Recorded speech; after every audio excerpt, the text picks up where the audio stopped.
நாடார்களின் வரலாறு, ஆன்மீகம், அரசியல், விளையாட்டு மற்றும் அனைத்து செய்திகளும் உடனுக்குடன் தெரிந்து கொள்ள நாடா டுடே டிவியை சப்ஸ்கிரைப் பண்ணுங்க, லைக் பண்ணுங்க, ஷேர் பண்ணுங்க, கமெண்ட் பண்ணுங்க. பக்கத்துல இருக்கிற பெல் பட்டனை கிளிக் பண்ணுங்க. அனைவருக்கும் இனிய மாலை வணக்கத்தை தெரிவித்துக் கொள்கிறேன்.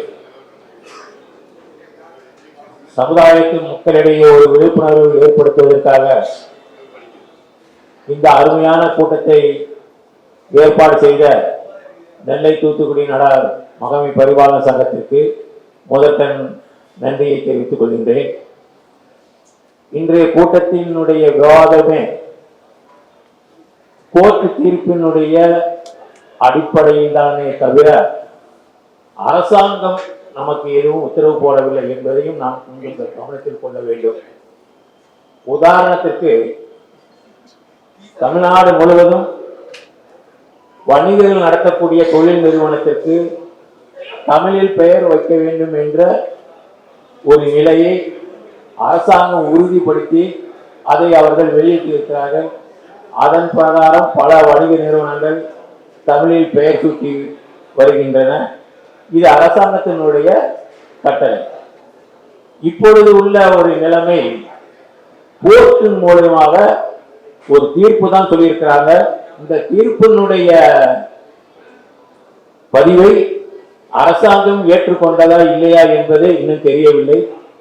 அரசாங்கம் அந்த தீர்ப்புக்கு ஆதரவாக இருந்து ஒரு நிலைப்பாட்டை எடுத்து அது சட்டமாக கொண்டு வந்தால்தான் அதை நாம் அனைவரும் அனைத்து ஜாதியினுடைய பெயரில் நடத்தக்கூடிய சங்கங்களாகட்டும், தொழில் நிறுவனங்களாகட்டும், கல்விக்கூடங்களாகட்டும் அதை பற்றி நாம் யோசிக்கலாம். இப்பொழுது அதற்கு அவசியம் இல்லை என்பது என்னுடைய கருத்து. அதே வேளையில் இதனுடைய தீர்ப்பினுடைய நிலைமையை அந்த நீதிபதி மட்டுமல்ல, மக்களும் அரசாங்கமும் அதை உன்னிப்பாக கொஞ்சம் கவனிக்க வேண்டும். இந்த தீர்ப்பானது ஜாதி சங்கங்களின் பெயர் இருக்கக்கூடாது, கல்வி நிறுவனங்களில் ஜாதி பெயர் இருக்கக்கூடாது என்பதை ஒரு 4-5 மாதங்களுக்கு முன்பாகவே ஓய்வு பெற்ற நீதிபதி வி. சந்துரு அவர்கள் ஒரு பொது விழா மேடையில் இந்த கருத்தை அவர்கள் சொல்லியிருந்தார்கள். அதே வேளையில் இன்றைய தினம் மத்திய அரசாங்கம் சரி, மாநில அரசாங்கம் சரி, பிறக்கின்ற குழந்தையினுடைய அந்த பிறப்புக்கு ஜாதியினுடைய பெயரை கேட்கிறார்கள். கல்வி நிறுவனங்களில் சேர்க்கும் பொழுது ஜாதியின் பெயரை சேர்க்கிறார்கள். முதலில் அந்த இரண்டையும் அரசாங்கம் நீக்கிவிட்டு அதன் பிறகு மற்ற ஜாதி பெயரில் இருக்கக்கூடிய சங்கங்களையும் ஜாதி பெயரில் செயல்படக்கூடிய கல்வி நிறுவனங்களுக்கும் அதனை நீக்க வேண்டும் என்ற ஒரு சிந்தனையை நாம் முதலில் அரசுக்கு கொஞ்சம் தெரியப்படுத்த வேண்டும் என்று இந்த கூட்டத்தின் வாயிலாக கேட்டுக்கொண்டு இந்த வாய்ப்புக்கு நன்றி கூறி விடைபெறுகிறேன். நன்றி, வணக்கம். நம்ம சமுதாயத்தினுடைய முக்கிய நோக்கமே அனைவரிடம் இணக்கமாக, அனைவரிடம் சேர்ந்து கோஎக்ஸிஸ்டன்ஸ் என்று சொல்வார்கள். அந்த கோஎக்ஸிஸ்டன்ஸ் தான் நம்மளுடைய கொள்கை. அதை அனைத்து சமுதாயங்களும் பாராட்டுகிறார்கள். அதில் எந்த விதமான இதுவும் கிடையாது. அண்ணாச்சி சொன்னியது போல, நமது செல்வராஜன் சொல்லியது போல, நமது பள்ளிக்கூடத்தில் நமது பிள்ளைகள் ஒரு 10%, 15% படிப்பார்கள். ஆனால் மற்ற குழந்தைகள் தான், மற்ற சமுதாய பிள்ளைகள் தான் நிறைய படிக்கிறார்கள், நிறைய பேர் வேலை வாய்ப்பு வாங்குகிறார்கள். இதெல்லாம் எடுத்த உண்மை. இப்பொழுது இந்த பிரச்சனையை அடிப்படைக்கு வருவோம். இந்த ஜாதி எந்த உருவானது? நமது இலக்கியங்களை பார்த்தால் ஏறத்தாழ 5000 ஆண்டுகளுக்கு முன்பே இலக்கியங்கள் உருவாகின்றன. இந்த இலக்கியங்களில் சொல்லப்படும் தமிழ் வரம்பு, தமிழ் நிலத்தை 5 திணைகளாக பகுத்திருக்கிறார்கள். குறிஞ்சி, முல்லை, மருதம், அப்புறம் பாலை, இந்த 5 நிலங்களாக பகுத்திருக்கிறார்கள். இதில் குறிப்பாக கவனிக்கப்பட வேண்டிய என்னவென்றால் 5 நிலங்களுக்கும் 5 ஜாதி பெயர்களை சொல்கிறார். குறிஞ்சி என்றால் குறவர், முல்லை என்றால் யாதவர், அந்த பாலை என்றால் மறவர், நெய்தல் என்றால் பரவவர். இந்த 5 ஜாதியும் 5000 ஆண்டுகளுக்கு முன்பாக இருக்கிறது. இந்த நீதி அரசர் இலக்கியத்தை புறம் எரித்து விட வேண்டும் சொன்னார்கள் சொல்லுவார்கள் போல இருக்கிறது. இதையெல்லாம் என்ன செய்வது? ஒன்றும் செய்ய முடியாது. அதற்கு முக்கியமாக இப்போது ஒரே ஒரு பக்கம் 40 அவர் ஒரு கருத்தை சொல்கிறார். இந்த தீர்ப்பில் பக்கம் 19 ஒரு கருத்தை அவர் கூறுகிறார். அது ஏற்கனவே சொல்லப்பட்ட ஒரு ஜட்ஜ்மெண்ட்ல உள்ள கருத்தை. The ultimate object is to see that no person gets discriminated because of his caste. அதாவது ஒருவருக்கு ஜாதியினால் பாதிப்பு வரக்கூடாது, அவர் பாதிக்கப்படக்கூடாது என்பதுதான் என்னுடைய இந்த ஜட்மெண்டுடைய ஒரு கருத்து. ஆனால் யார் பாதிக்கிறார்கள்? இத்தனை நாடார் சங்கங்கள், இத்தனை நாடார் பள்ளிகளை நடத்துகின்றோம். பாதிப்பு கிடையாது, வாய்ப்பும் வளமும் வசதியும் தான் வழங்கப்படுகிறதே தவிர இது டிஸ்கிரிமினேஷன் எங்கே வந்தது என்று எனக்கு தெரியவில்லை. இதை நீதியரசர் தான் விளக்க வேண்டும். எங்கே டிஸ்கிரிமினேஷன் இருக்கிறது? சமுதாயத்தில் இருக்கலாம். சில பள்ளிகளில் நெல்லை மாவட்டத்தில் தெரியும் உங்களுக்கு, நெல்லை மாவட்டத்தில் சில வம்பு வழக்குகள் வருவது உண்டு. அது டிஸ்கிரிமினேஷன் என்பது அந்த கிராமத்தில் உள்ள டிஸ்கிரிமினேஷனை பள்ளிக்கு கொண்டு வருகிறார்கள். இதை தடுக்க வேண்டுமே தவிர அதுக்காக நாடார் பள்ளி நடத்தக்கூடாது. இப்போது இன்னும் ஒன்று நாம புரிந்து கொள்ள வேண்டும். இந்த நாட்டை காப்பாற்றியதும் இந்த சமுதாயத்தை காப்பாற்றியதும் இன்று அனைவரும் ஒற்றுமையாக வாழ்ந்து கொண்டிருப்பதற்கு காரணமே இந்த ஜாதி அமைப்பு தான். இது இல்லாவிட்டால் மிகப்பெரிய இழப்பு, மிகப்பெரிய குழப்பம் ஏற்பட்டிருக்கும். அவர்களுக்கு ஏற்படுத்தி கொடுக்கப்பட்ட ஒரு வரம்பு முறைகளை மீறாமல் அவர்கள் ஒரு கிராமத்தை ஏற்படுத்தி கொண்டு அதில் தனியாக ஒரு ஏரியா அவர்கள் ஆக்கப்பை பண்ணிக்கொண்டு அமைதியாக மற்றவர்களின் தடையில்லாமல் வாழ்ந்து வந்தார்கள். இதில் சில வரலாற்று பிழைகள் உண்டு. சில படையெடுப்புகள் நடந்திருக்கின்றன. அந்த படையெடுப்புகளின் காரணமாக சில பகுதிகளில் உள்ளவர்கள் பாதிக்கப்பட்டிருக்கிறார்கள். இது உண்மை. இது வரலாற்று நிகழ்வுதானே தவிர இந்த ஜாதியால் தான் இது ஏற்பட்டது என்று சொல்லுவதற்கு எந்த இடமும் கிடையாது. நமது திருநெல்வேலி மாவட்டத்தில் சில படையெடுப்புகள் வெளியிலிருந்து வந்தவர்களால் சில பிரச்சனைகள் ஏற்பட்டன. அது முகலாயர் படையெடுப்பினால் அங்கே உள்ளவர்கள் கர்நாடகாவையும் ஆந்திராவையும் தாக்க அங்கே உள்ள மக்கள் சிதறி ஓடி நெல்லை மாவட்டத்தின் சில பகுதிகளில் குடியேறினார்கள். இது வரலாற்றின் காரணமாக ஏற்பட்டதை தவிர இது ஜாதியால் ஏற்பட்டது என்று ஒரு நாள் கூற முடியாது. ஆனால் என்ன என்றால் அவர்கள் அனைவரும் ஒரு குரூப்பை சார்ந்தவர்கள். இப்படித்தான் வந்திருக்கிறது. இதுதான் உண்மை. ஆகவே நீதியரசர் சொல்லியுள்ள அதே ஒரே வார்த்தை டிஸ்கிரிமினேஷன் இருக்கிறதா என்றால் அது 100% இல்லை என்றுதான் கூற வேண்டும். There is no discrimination. அதற்கு பதிலாக இந்த நாடார் சமுதாயத்தில் நடத்தும் கல்லூரிகள், பள்ளிகளில் எல்லோரும் வாய்ப்பை பெறுகிறார்கள், அவர்கள் கல்வியை பெறுகிறார்கள், அதனால் வளமான வாழ்க்கையை பெறுகிறார்கள். அதாவது இதை ஜட்ஜி சொல்வதற்கு நேர்மாறாக இருக்கிறது.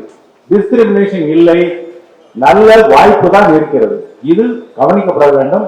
இதற்கு ஒரே வழி என்னவென்றால் அண்ணா சொல்லியது போல சிறிய சிறிய சங்கங்களை உங்களுக்கு அதாவது நிதி மிகுந்த ஒரு பொறுப்புதாரு, நிதி குறைந்த காசுகள் தாரு என்பார். அதை போல சங்கங்கள் அனைத்தும் ஒன்றுபட்டு ஒரு நல்ல ஃபண்ட் ஒன்றை உருவாக்கி இதை உச்ச நீதிமன்றம் வரை சென்று இந்த தீர்ப்பை தோற்கடிக்க வேண்டும். இதுதான் நமது நிகழ்ச்சிக்கு வருகை தந்துள்ள சமுதாய சொந்தங்களுக்கு என் பணிவான வணக்கங்கள். இப்படி ஒரு நிகழ்ச்சி நடப்பதே ஒரு நல்ல நோக்கத்திற்காக என்பதை நினைத்து நான் உண்மையிலேயே மகிழ்ச்சி அடைகிறேன். அந்த நீதி அரசருக்கு உண்மையில் நான் நன்றி சொல்ல கடமைப்பட்டிருக்கிறேன். ஏனென்று சொன்னால் சமுதாய தலைவர்களையும் சமுதாயத்தையும் ஒருங்கிணைக்கின்ற ஒரு நல்ல வாய்ப்பு இன்றைக்கு கிடைத்திருக்கிறது என்பதை நான் மனதார பாராட்டுகிறேன். இங்கே குறித்திருப்பதை நான் பார்த்தேன், சமுதாய பெயர்களை நீக்க உயர்நீதிமன்றத்தினுடைய ஆணை என்று. தெளிவாக தெரிந்து கொள்ளுங்கள், சமுதாயம் நம்முடையது சமுதாயம், இது ஒரு சாதி அல்ல என்பதை நீதியரசருக்கு தெளிவுபடுத்த வேண்டும். நாம் ஒரு இனமாக ஒரு சமுதாயமாக இன்றைக்கு இங்கே நிலை பெற்றிருக்கிறோம் என்பதை நீதியரசருக்கு எடுத்துக் கூறக்கூடிய ஒரு வாய்ப்பாக இதை நாம் எடுத்துக்கொள்ள வேண்டும். எனக்கு முன்னே உரையாற்றி சென்றிருக்கின்ற பெரியவர்கள் எல்லாம் மிக அழகாக சொன்னார்கள். 11ஆம் நூற்றாண்டிலேயே நம்முடைய சமுதாயம் செப்பேட்டிலே பொறிக்கப்பெற்ற ஒரு சமுதாயம் என்பதை நிலைநாட்டி நாம் இன்றைக்கு இந்த நீதி அரசனால் கொண்டு வரப்பட்டிருக்கிற இந்த தீர்ப்புக்கு எதிராக நிச்சயமாக வென்றுவிட முடியும் என்கிற நம்பிக்கையை விதைக்கின்ற கூட்டமாக இந்த கூட்டம் இருக்கின்றது. ஏன் என்று சொன்னால் நம்மை எல்லாம் அடக்கி ஒடுக்கி அடிமைகளாக நடத்தப்பட்ட அந்த செயல்களை எல்லாம் மீறி இன்றைக்கு சமுதாயம் இந்த அளவுக்கு வளர்ந்து நம்முடைய இனத்தை நம்முடைய ஒற்றுமையை கட்டிக்காக்கக்கூடிய ஒரு நல் வாய்ப்பை இந்த நீதியரசனுடைய தீர்ப்பு தந்திருக்கிறது என்பதை எனக்கு பெருமைப்படுகிறேன். இந்த எனக்கு முன்னே பேசிய அட்வொகேட் அவர்கள் சொன்னதை போல அந்த அதாவது ஒரு ரெஜிஸ்ட்ரேஷன் பதிவு செய்யப்பட்டிருக்கின்ற பதிவிலே என்ன நோக்கத்திற்காக இந்த சங்கங்கள் துவக்கப்பட்டிருக்கிறது என்பதை அறிந்து அதற்குரிய தீர்ப்பினை நீதியரசர் அளித்திருக்க வேண்டும். அதைவிட மேலாக என்ன நோக்கத்திற்காக அந்த வழக்கு தொடுக்கப்பட்டதோ அந்த வழக்கிற்குரிய நோக்கத்திற்கான தீர்ப்பு மட்டும்தான் அவர் சொல்ல வேண்டுமே தவிர அதற்கு மேலே போய் தீர்ப்பு சொல்வதற்கு நியாயமே இல்லை. அவர் எல்லாத்திற்கும் மேலாக எதையோ நினைத்து அவளை நினைத்து உரலை இடித்துக் கொண்டிருக்கிறார் என்பதுதான் பொருள். நம்முடைய சமுதாயம் இங்கே அடிமைப்படுத்தப்பட்ட நாட்களை எல்லாம் எண்ணி நாம் நம்முடைய சமுதாய வரலாற்றை பின்புறமாக திரும்பி பார்க்க வேண்டிய கட்டாயத்தில் இருக்கிறோம். எந்த அளவுக்கு நாம் 13ஆம் நூற்றாண்டில் இருந்து நசுக்கப்பட்டு இன்றைக்கு இந்த சமுதாயம் வளர்ந்து வந்திருக்கிறது என்பதை நீங்கள் எல்லாம் நம்முடைய இளைய சமுதாயத்திற்கு இளையவர்களுக்கு எடுத்துரைத்து நம்முடைய வரலாற்றையும் திரும்பி பார்க்க வேண்டும் என்கின்ற நினைப்போடு இந்த முடிவை எடுத்திருக்கின்ற நமது சமுதாய பெரியவர்களுக்கு நல்ல இந்த தீர்ப்பின் அடிப்படையிலே ரெவியூ கூட செய்ய முடியும். முதலிலே அந்த குறிப்பிட்ட சங்கத்தை அழைத்து அவர்கள் ரெவியூக்கு போகலாம். ரெவியூக்கு போய் அந்த ரெவியூவின் தீர்ப்பு சாதகமாக இல்லை என்று சொன்னால் அதற்கு பிறகு அப்பீலுக்கு உண்டான நடைமுறையை எடுத்து செல்லலாம். இப்படி நிறைய வழிமுறைகள் இருக்கின்றன. இது ஒரு இன கூட்டம், ஒரு சாதிய கூட்டம் அல்ல என்பதை எடுத்துச் சொல்கின்ற விதமாக நாம் இந்த அமைப்பை நடத்தி செல்ல வேண்டும். இந்த கூட்டத்தை ஏற்பாடு செய்திருக்கின்ற நெல்லை தூத்துக்குடி நாடார் மகளிர் சங்கத்தினுடைய நிர்வாகிகளுக்கு எனது பணிவான வணக்கத்தையும் வாழ்த்துக்களையும் தெரிவித்து நம்முடைய இனக்கூட்டத்தை ஒற்றுமைப்படுத்துவதற்கு இது போன்ற கூட்டத்தை தொடர்ந்து நடத்த வேண்டும் என்று ஒரு வாய்ப்பு. அரசாங்கத்தில் இருந்துதான் முதலில் திருத்தங்களை மாற்ற வேண்டும். அதுதான் மிகச்சரியாக இருக்கும் என்று நம்புகிறோம். அதற்கு பிறகு 19ஆம் நூற்றாண்டில் இருந்து நமது சமுதாயம் என்பது மிகவும் கீழே இருந்து கடின உழைப்புகளாலும் நேர்மையாலும் நமது பெருந்தலைவர் ஐயா அவர்கள் சொல்வார்கள், எனது ஜாதிக்காரனுக்கு நான் எந்த உதவியும் செய்ய வேண்டியதில்லை, அவன் கையில் ஒரு தராசை கொடுத்தால் போதும் அவன் முன்னேறி கொள்வான் அப்படின்னு சொல்வார்கள். அதை போலவே அனைவரும் நமது கிராமத்தில் இருந்து வந்த பெரியவர்கள் அனைவரும் மிக கடின உழைப்பாலும் நேர்மையாலும் இந்த ஒரு இடத்தை, அதாவது இன்று தமிழகத்தில் அதிக வரி கட்டும் ஒரு சமுதாயம் என்றால் நமது சமுதாயம் தான். அதை போலவே அதிக பேர்களுக்கு வேலை கொடுக்கும் சமுதாயம் என்றால் அது நமது சமுதாயம் தான். அந்த ஒரு உன்னத நிலையை அடைந்திருக்கிறோம் என்றால் நமது சமுதாய ஒற்றுமையும் நமது சமுதாய பள்ளிகள் மற்றும் ஆலயங்கள் அனைத்தும், இங்கு பேசிய சகோதரர் ஒருவர் சொன்னார், என்னை பள்ளிக்குள் விடவில்லையா, பள்ளி முழுதும் கட்டுகிறோம், நீங்களும் வந்து படியுங்கள். எங்களை கோயிலுக்குள் அனுமதிக்கவில்லையா, நாங்களே கோயில் கட்டுகிறோம், நீங்களும் வந்து கும்பிடுங்கள். எவ்வளவு உயர்ந்த மனப்பான்மை இது. அவ்வாறு ஒவ்வொரு படிகளிலும் இருந்து நாம் முன்னேறியதற்கு எல்லாம் நமது சமுதாய பெரியவர்களும் நமது சமுதாய சங்கங்களும் தான் காரணம். ஆகையால் ஒரு மனிதனுக்கு மொழியை அளித்தால் இனத்தை அழித்து விடலாம் என்று கூறுவார்கள். அதே போல சமுதாயத்தில் ஏதாவது ஒரு சிறு பிரச்சனைகள் வந்தால் நமது சமுதாய பண்பாடு கலாச்சாரம் அனைத்தும் பால்படும். ஆகையால் இந்த ஒரு முயற்சி ஒரு பெரிய புரட்சியை உண்டு பண்ணி இந்த முயற்சி அடுத்த ஒரு சரித்திரத்தை உருவாக்க வேண்டும். இந்த ஒற்றுமை அடுத்த நமது இளைஞர்கள் அனைவருக்கும் நமது சமுதாய பாரம்பரியத்தை கொண்டு சேர்க்க வேண்டும். பொதுவாக இந்த இதுக்கு நீங்க ஒரு ரிவ்யூ பெட்டிஷன் கொடுக்கலாம். அதோட சேர்த்து எல்லா ஐயா எல்லாம் சொன்னாங்க, இது செங்குந்த அவங்களுக்காக ஏற்படுத்தப்பட்ட ஒரு தீர்ப்பு. இந்த தீர்ப்போடு சேர்ந்து அனைத்து சமுதாயங்களும் பாதிக்கப்படுகிறது. ஆகையால் அத்தனை சமுதாயத்திலும் நல்ல ஒரு வல்லுநரை நமது சார்பில் தேர்ந்தெடுக்கப்பட்டு சிண்டிகேட் ஒன்றை அமைத்து அந்த சிண்டிகேட் மூலம் அனைத்து சங்கங்களையும் ஒருங்கிணைத்து நாம் அதை முன்னேற்பாடு செய்யலாம். ஏனென்றால் நாம் தான் முதலில் விழிப்புணர்வோடு இந்த கூட்டத்தை நடத்தியிருக்கிறோம். ஆகையால் நம் சங்கம் அதற்கு முன்மொழிந்து எடுக்கலாம். இந்த படை கண்டிப்பாக ஒரு புரட்சியை ஏற்படுத்தும், சமுதாயத்தில் மிக ஒரு நல்ல மாற்றத்தை ஏற்படுத்தும் என்று வணங்கி நன்றி கூறி விடைபெறுகிறேன். கூடியிருக்கின்ற அனைத்து சங்க நிர்வாகிகளுக்கும் நன்றி தெரிவிக்கின்றேன்.